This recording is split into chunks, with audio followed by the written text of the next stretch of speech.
बिस्मिल्लाहिर्रहमानिर्रहीम। The name of Allah who is the Lord of the world. इंतज़ार की घड़ियाँ ख़त्म और जिसका इंतज़ार था फाइनल का वो शुरू होने जा रहा है खोखर स्टेडियम से।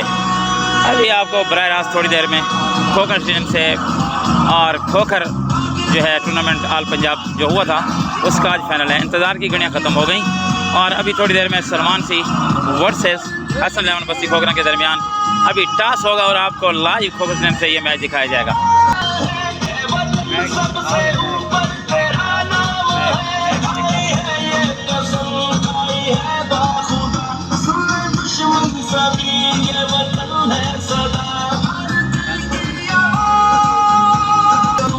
बहुत बड़ा फाइनल हसन लेवन वर्सेस सलमान सी।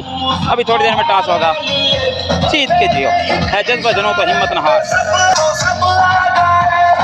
सज चुके हैं ट्रॉफियाँ, सज चुके हैं इनामात। आपस में लड़ेंगे दो टीम और जिनके जज्बे जमा होंगे वो जीतेंगे।